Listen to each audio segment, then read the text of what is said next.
Welcome to Footy Talk for your Monday. It is Jay Clark and the Essendon great here, David Zaharakis. So hello to you, Zacka.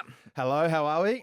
You have come with a full 2-litre bottle of coconut water, and I just, by looking at the size of your drink, you are primed for a big show. I was just about to put it under the desk because I knew you'd pick up on that. You got me there. Yes, I've come off some training this morning, so thanks for picking up that. Almost as big as your car, which I saw out the front, because you've got the most ridiculously oversized car I've ever. What kind of car is it? Because you're clearly a city slicker, and you're driving in what it looks like to be something the size of a caravan. Well, have we got a car sponsorship with this thing? I don't know. I drive them for Northern Motor Group out there in the northern suburbs. Oh, it's a little deal. It's a little plug here. And yes, Nick looks after me there. But he's put me in a Nissan Navara, which I drive in the streets of Richmond. My tyres haven't been slashed yet. I know there's some intercity slashes going around there. Right. So I haven't been done yet. Hopefully not. It is a ridiculously big car for a little midfielder you are, mate. You and me the same size. Let's get into the serious stuff. It's been a massive round 6 of AFL, and the news headlines continue to bubble over because Toby Greene and Jesse Hogan are fighting their suspensions at the match review panel. I don't want to get bogged down in this too much because the tribunal can be very boring. But the whole idea that there is a Toby tax, right? That the AFL, that Andrew Dillon sits there and goes, oh, we're going to add a week or two to Toby Greene just because we don't like him, is the biggest load of bull dust, Zacka, I have ever heard in my life. And I can't believe GWS coach Adam Kingsley tipped into it on the weekend saying, oh, just because it's Toby, that he got judged harshly. Do you really reckon Andrew Dillon could give a stuff who it is? Like, it's complete crap, mate. And I'm sick of it. Yep. I think he's got a few other issues to focus on. A few bigger fish to fry. A few bigger fish to fry. A roof in Tassie or something like that. But I think, it's very interesting. I know I said on the way in here with you that Charlie Cameron last week gets off on the good bloke tax. Yep. And everyone brought up Toby Greene potentially, he can't use the good bloke tax, whatever he's been done so many times. Then all of a sudden, a week later, bang, he's in the headlines for an incident, getting reported and getting a week. So for me, it was quite funny that happened immediately after. Do you feel a little bit sorry for him in terms of the marking contest? Like, he's a bloke going for the ball. It's instinctive, isn't it? Like, sometimes if you pretended to throw your keys at me, I would probably turn and flinch. Yep. Like when my 5-year-old fly kicks me in the head on the lounge room floor, you just turn instinctively. And that's what Toby did. I mean, in that moment, do you have some sympathy for these guys? I do. It's the same for me. I look at it very similar to the Peter Wright incidents where you want players to, Cunningham from Sydney, you want players to come back with courage in the game and go with the flight of the ball. But then there's also a duty care. Well, there's duty care from both players. One going back with the flight and then one coming now forward to a contest. And when I immediately saw it, and no one else might have this take, but when I immediately saw it, I thought Toby's a victim of how athletic he is here. Of course he is. He's a victim of how athletic. So Toby launches at the foot in. He can jump higher than most small players out there. He can. And if both him and the Carlton player jump at the same height, they bump shoulders, whereas Toby's very athletic and his shoulder obviously hits Carlton player's head. So that was my immediate thought. Then after that, it went to, clearly he's hitting him in the head. Yep. And with the AFL these days, with everything that's going on, he's in trouble, which is what happened. But I just feel we don't want to stop the forwards from charging up at the footy. I still think that's a great look in the game. You want them attacking the contest, and you don't want players like Toby to then pull out of contest. Yep. No. In the game. So, it's a very grey area. We know footy's like that, split-second decisions, but I don't know. Immediately thought he was a victim of his own athleticism. Have you ever gone back with the flight or sat back in the hole and then no, you have. No. But have you ever? What's that like when you go back? I feel like that's a scary place for a footballer, and there must be a few things said by the big key forward 30 metres behind you. Zaharakis, if you stay there, mate, I'm going to put you into row L. Does that happen? Does that sort of stuff go on? Yeah, for me, it was when you were going back. If you were going with a flight, you probably knew something was coming, right? You could have a look and also look at the footy at the same time and know. For me, I found when you kind of came into a contest where the ball was sat on your head and you were just a duck, where you were facing the play. So it's you a dark place. And you don't know what's coming behind you. It's a dark place where you don't know whether you're going to get a knee in the back, your glute, your head. Mark of the year taken on you. That was the scariest moment where you kind of got to put your hand up. And in that moment, you're going, well, I need to put my hand up so the crowd knows I'm dead here. I'm going for the footy, but I'm absolutely gone here. You don't want to be obviously shirting that contest, but that's the hardest one for me, I found, when you were just a sitting duck, not knowing what's behind you. So what about the Josh Rochelle incident? That was a major one on the Friday night. Did you see that, where he was in Did it a couple of times on the week on Friday night. Now, I have some sympathy for a young player. I sort of go into a bat for him a little bit because it can be a learning experience. Yep. Like I would imagine majority of footballers have that sort of a moment. And in this concussion world, and we talked about the brain injuries, like it can be a scary place. But have you been in that situation, or have you seen that sort of situation, and how does that go down in the locker room? Yeah, it is a scary place, the AFL field, because players nowadays, I think, would potentially think about concussion, or I could get absolutely whacked here and into next week. Every player in their career has probably had one or two incidents, whether it's in their whole career or one or two incidents this season. Yep. And it might get spoken about, but as long as it doesn't become a pattern of behaviour, it's an event in a year where you might, as I said, have one or two. He kind of had 3 or 4, I reckon, in the space of maybe 10 minutes on Friday night, if I'm remembering correctly when I was watching the game. And that's when you don't want it to become a pattern where you see, and I think he's a brilliant player, he's exciting, but you just don't want it to become a pattern where he's pulling out, because that will cost him in big games. Yep. There was one of the incidents on the weekend where the ball went straight through his fingers, did cost and him. it did cost him the game. If he had taken that mark in the pocket where the ball went straight through his fingers, where they win the game, he kicks a goal from there. So if it starts costing your team, which it did on Friday night for them, and it becomes a pattern of behaviour, you kind of need to try and stamp it out from them. He is young. He wants to put on a show, but sometimes players that want to put on such a show can almost have that then still in the back of their head that they want to pull out a contest every now and then. Did you ever have a moment like that on the footy field? Yeah, I would have had a moment like that. I'm not going to sit here and say no, definitely would have. Otherwise, if I say no, someone's probably going to pull up some vision of me. So I'm not going to say and say I'd never pulled out of a contest, or at least, like I said to you, when you were sitting duck, you're going, well, I don't really want to do this right now, but I have to actually kind of attempt to mark a footy, even though you're going to have no chance. I'm not even really looking at the footy at this stage, but you're going to get absolutely smashed. So there would have been times where you put one hand in or whatever, because you just know a 110-kilo ruckman's coming your way. That's how I did my my collarbone against Richmond in 2018.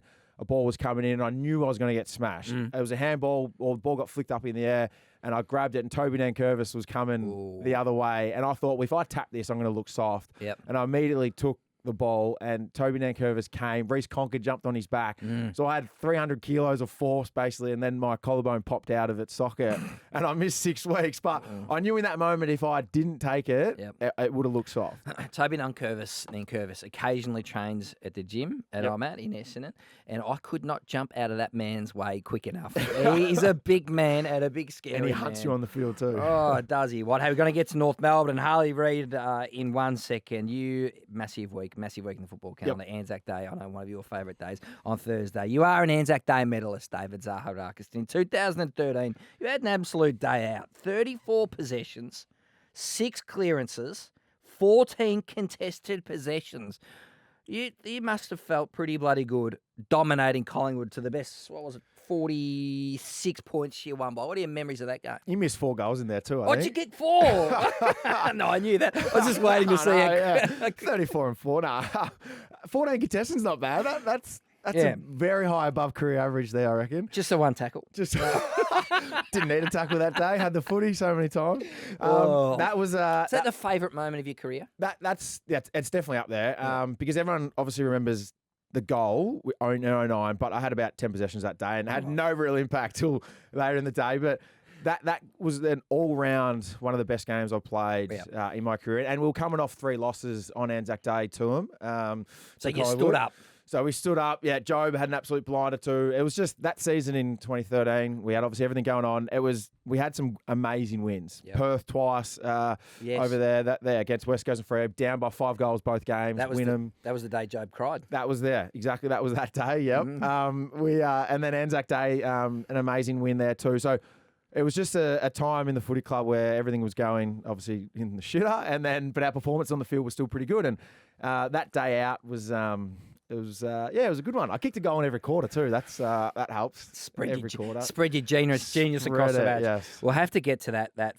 Was it Fremantle or West Coast? It was a West Coast game where Job was booed. Yep. It was an extraordinary 3 hours of football. In fact, it's probably 5 hours. Yes. Before and after as well. We'll get to that another time. Yes. Hey, what did you make of North Melbourne versus Hawthorn? Because it was a big test for both clubs, a winnable game for both because they're not too far off each other in terms of their evolution. I have got some worries about the North Melbourne Football Club, I must admit. And they got Alistair Clarkson, his first season last year. Everyone was cock-a-hoop. Well, I wonder whether they're actually going backwards this year. I mean, that they should have been a lot better. They're between their forward and their back end.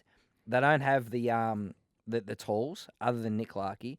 And their midfield, for as much as we yabber on about all the high draft picks, they're going no good in there. What's your take on North Melbourne? How deep is this hole that they're in, Zacka?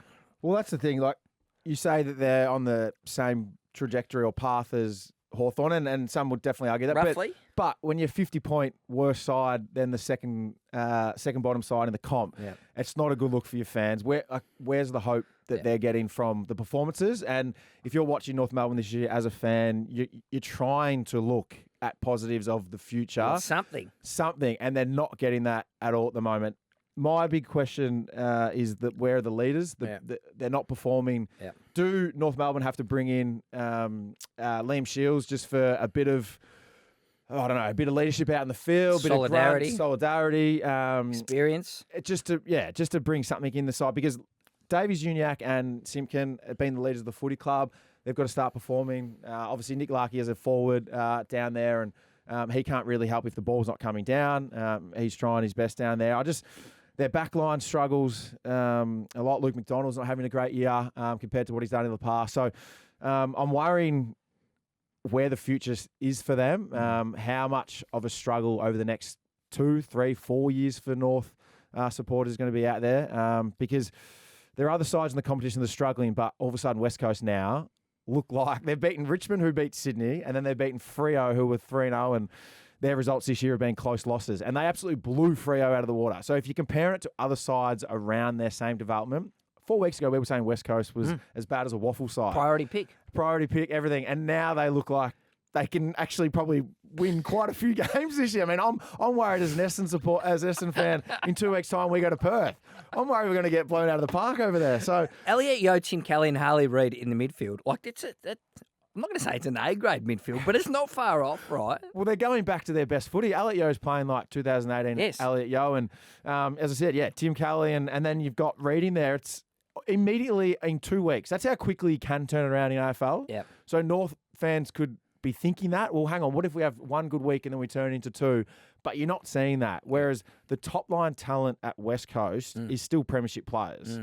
Whereas North don't have any of that. No. They don't have the boast of premiership players out there and the leaders that are standing up. So that's where I really worry about them. And then all of a sudden I'm really buoyant on West Coast's future, which is quite scary. And you know the worry with North Melbourne is like other clubs, because of the lack of success, other clubs are going to come for like Luke Davies Uniacke. They're going to come for Cameron Zurhaar. Yep. You're not going to waste your whole career at a club which doesn't have a finals win, Zacka. I don't want that to sound too close to home for you, mate.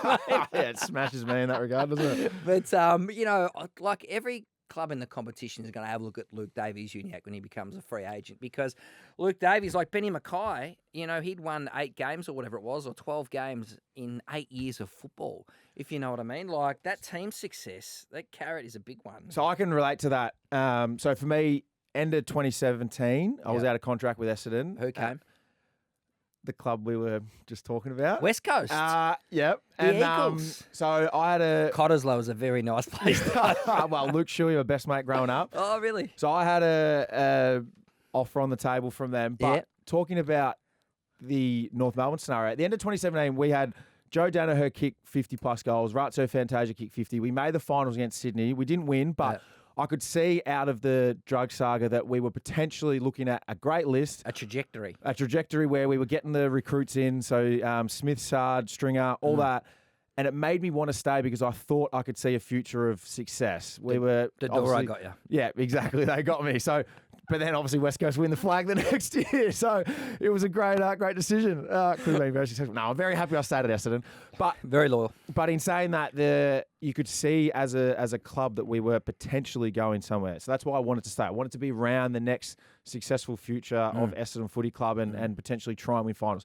If you're one of those players right now who's out of contract or around that mark, why are you staying? Why we can't actually see right now where the club is going in terms of how successful we could be. So that's the real struggle to them to keep. And then all of a sudden they go backwards. They do. If you start losing players around that 25, 26, 27 mark and have a big gap, I agree with that. Zaha still hasn't signed, has he?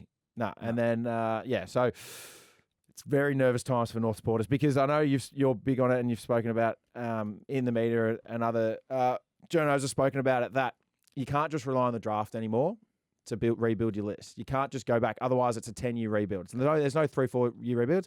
You got to go to trade or free agency. Who's going to want to go to North Melbourne right now? There's no one. They're not a destination club. They're not big supporter base. They haven't been able to get anyone for 8 years. Exactly. So even if they have a treasure chest of money, you're not going to be able to recruit players because they're not going to be able to see success. I think players and this younger generation are more about success than money, potentially. I think a majority of people are. But then you're looking at North, you're still not going to look at them as potential success to be able to go there. So the money's not going to draw it, the big club's not going to draw it, but then also success isn't. And the spell of Clarko, that novelty will wear off if they don't have some wins, as you say. Can I just touch on quickly, 2016, which you played in, what was it? It's just about 18 losses in a row for the Bombers. How on earth did you keep your sanity? How on earth on the inside of the football team when you were getting routinely belted by 60, 80, 37, 78, 108, 79, 38, 46 points, 81 points, 69 points, 61 points in round 3? How did you keep your sanity through all that? Beating Melbourne in round 2 helped that very early. And then I think we had 3 wins that year. Beating Carlton too was nice. When you're in that position. Yeah. I get asked this question a lot, and there's twofold answers to this. So one is, wasted a prime year of my career. I was 26 years old, in your prime of your career, all that whole stuff, wasted your prime, right? So on the outside, looking back now, you go, you're quite angry and dirty about it because it's a wasted couple of years. Are you still angry? No, I'm not now. No, I can talk about it now happily, but back then, however. Back then. No, but that's the thing. So you look at it two sides. You go, that wasted your career. Can't believe that. I'm not playing for premierships. I'm not playing for all that stuff. But then when we were in that moment, we knew we weren't going to win games, and it was kind of a free year of let's just go to training every day, have fun with your mates, obviously you're going out on the weekend and trying to win and stuff. We won 3 games, but you're not, there's the expectation, there's no expectation there really from the coaches, from the fans or anything, and people just go into the game wanting to see effort, wanting to see players do well. Which is North's situation at the moment. Exactly, yeah, and we had all the top-up players and all that, so we just tried to have as much fun as we could in the moment to enjoy it. Otherwise, you are going home depressed, you got anxiety, you got pressure on you. We just went, well, we're not really going to compete for the flag, not going to compete for the top 8. Let's just have fun and make the most of it. So we did. So even though we're losing by 80 points, you're not going and going, we could win this game. No. So the expectation was completely different. So then you kind of enjoyed the year in a little bit of a weird way where you could just play footy with your mates. Yeah. But then, as I said to you, the other fold of it was just so angry because you're not competing for flags and finals and that kind of thing. So a mix of emotions. It was a mix of emotions, but we just tried to make the best of it day to day. But North in a completely different scenario. We had top-up players knowing that we were getting the cavalry arriving the year after, which in 2017 we made the finals. Yeah. North players can't see that. No. I don't think right now that they haven't got 10 other players who are Brownlow medalists and other players coming in to play next year. Job Hep. Exactly. Yep.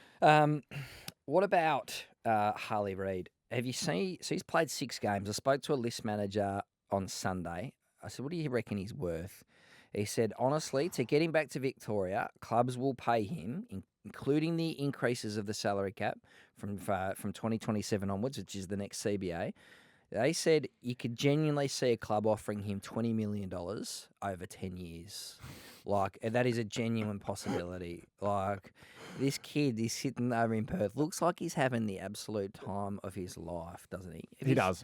And has made an incredible impact. Like Joel Selwood was maybe a little bit of that, but and maybe the West Coast players too are feeding off him because they know they've got this special kid. Mm-hmm. You know, that would generate a lot of hope and positivity for them, wouldn't it? It would. I mean, and in the competition, West Coast is a massive club. Yeah. They're the richest club, I think, in the AFL. They've got supporter base, wait list, everything. They've got so much money. So just couldn't get you over the line. Couldn't get me over the line, no. They've got everything going for them over there in terms of they're a massive club, right? But yes, they are on the west coast of Australia, and Harley Reid's from Victoria. And I think the thing that works in their favour is that he's a country kid, loves that small town. I mean, it's not small town, but loves that quieter lifestyle, beach lifestyle, maybe potentially for him over there, or just a smaller town where he can just enjoy life with your mates around you, your footy mates and that, where Victoria, he's not from Melbourne, so the big city's not calling him to come potentially to the big city where he's grown up with hundreds of mates around Melbourne and wanting to be around there. So that's the thing. That's what I think works in West Coast favour.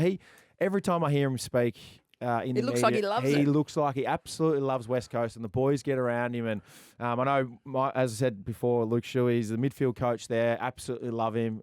He'd be happy as there. And there are evidence of Victorian players going over there and staying there. Sure. Andrew Gaff stayed there for the whole career, and they just get entwined in that lifestyle over there. They meet a lovely Perth girl, and they want to stay over there. So for me, I think he's got a few things working in his favour. But if you do have a $20 million offer for 10 years on the table, hard to knock back. But West Coast is going to be good too. They've got plenty of salary cap room, so you think they would be all right. You reckon Essendon? How much the Essendon's form? Yep. That was a great win against the Crows on the road. Magnificent under Brad Scott. Do you think they're a chance against the reigning premier, the MCG, on Thursday? Because Anzac Day, I feel like both clubs can tend to be tight. They're both a chance. Do you give them a chance of rolling the Magpies? Well, yeah, they've played well against them on Anzac Day in the last couple of years, if I'm remembering correctly. I mean, we were up, I think, was it 22? We were up by about 6-7 goals and got rolled by them. So I think we do play well against them. Or Anzac Day, obviously, anyone can play well. But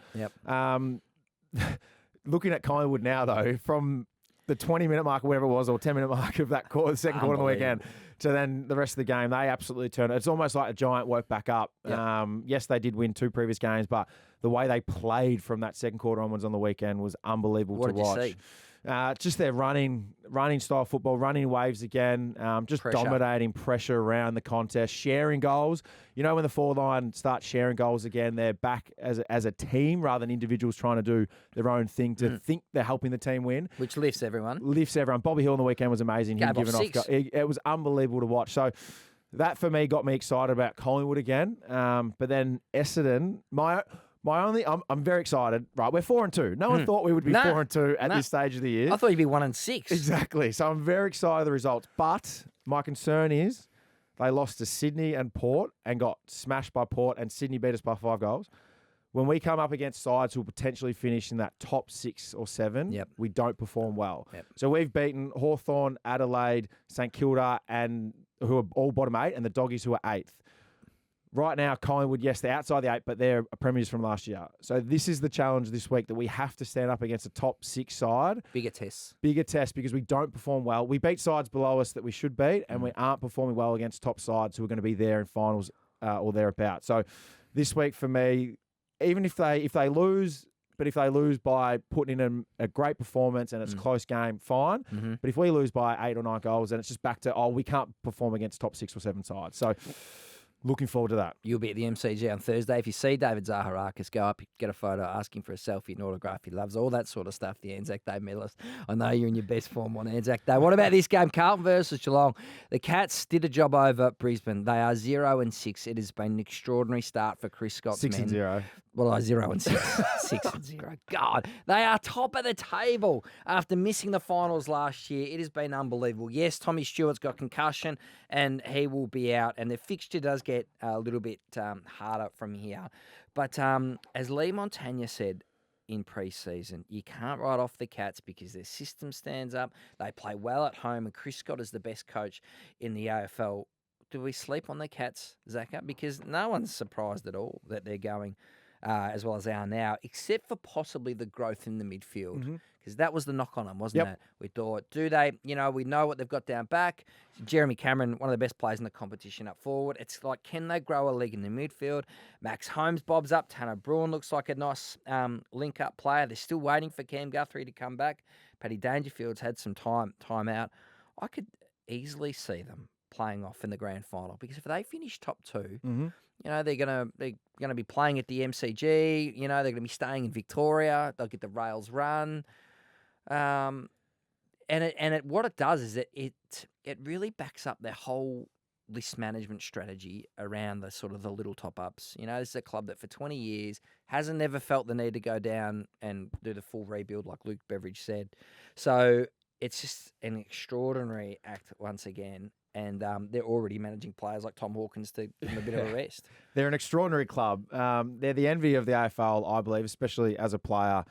You look at their club and why players want to go there, how they keep performing every year.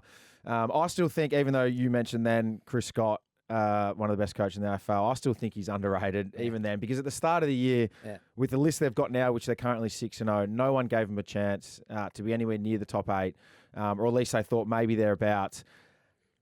He has got that list performing to the absolute maximum capability that they're able to. I mean, being 6-0 in that regard. So I still think he's an underrated coach, even though he's looked at one of the best coaches.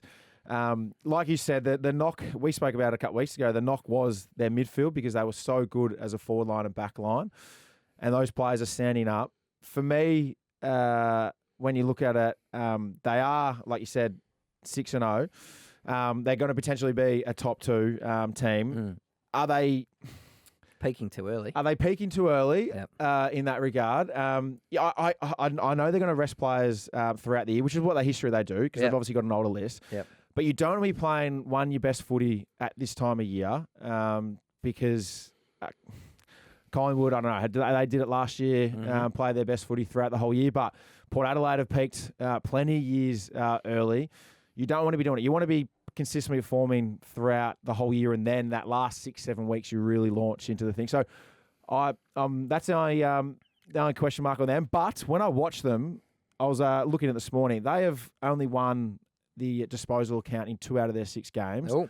They are an efficient team going in 50. So when they turn the ball over, whether it's in the back half, mid half, or front half, they just go direct to goal. If you looked on the weekend, they adjusted to the conditions way better than Brisbane. Brisbane had the top 10 possession getters on the field, or whatever it was.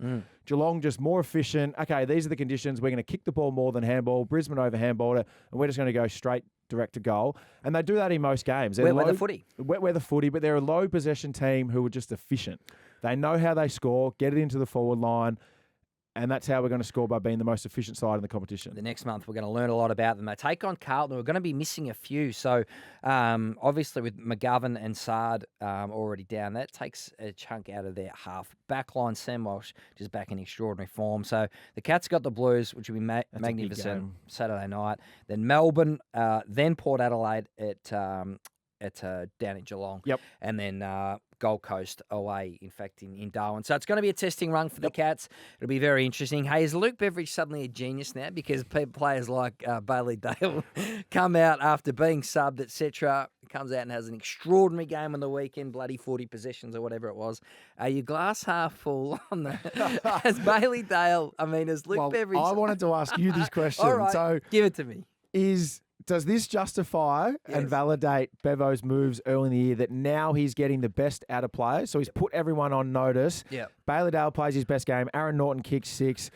They're playing their best footy. Or does it indicate that his decisions early in the year were wrong, because now they've dropped 3 games early that they easily could have won if those players were playing? Chicken or the egg? I'm going to go with that. In Bailey Dale's case, it was a bloody genius move, because he needed a little electric bulb. Now, I would be playing Caleb Daniel every week. Yep. I think he's a separate case. He should be in the team. Yep.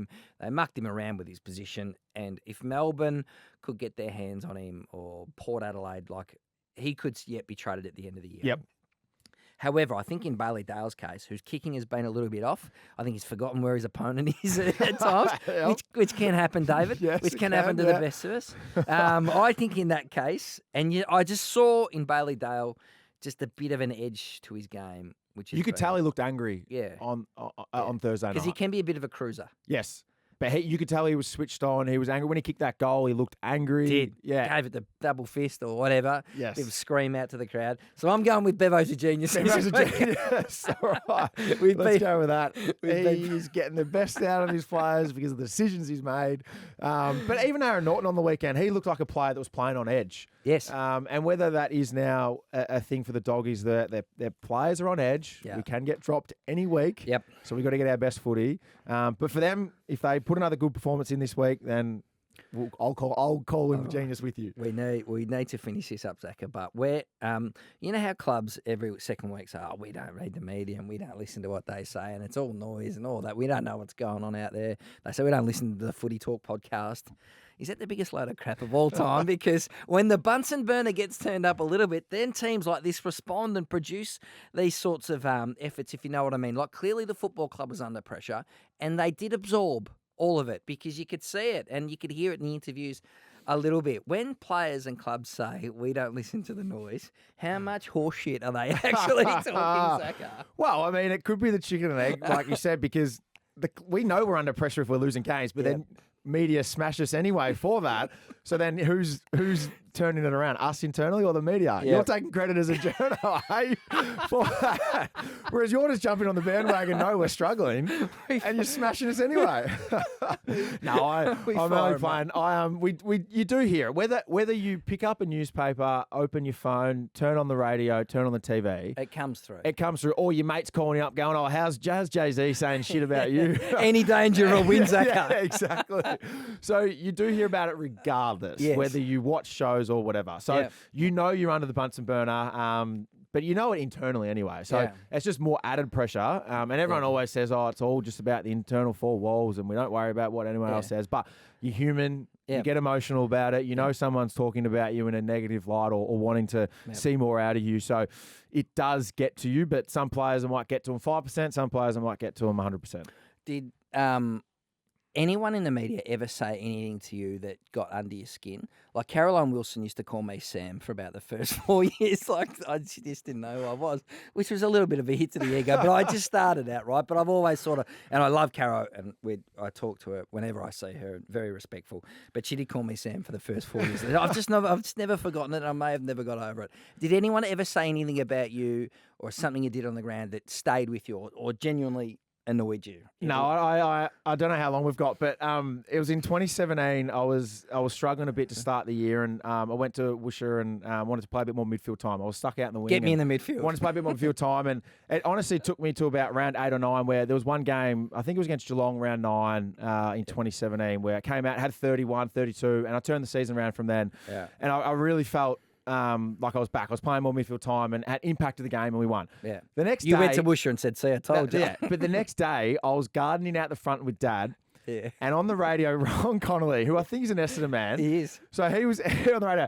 And they were doing their good, bad and whatever from the night before. You're just snipping your petunias. I was sipping that with Dad out the front. And I'm just listening to the radio because Dad loves listening to it. And Ron Connolly's bad was me because he said it's taken him 8 weeks of the year to finally play some good footy. To pull your finger and out. I'm just gardening the roses and hearing him go, I'm up and about going, I had 30 last night, feel good finally.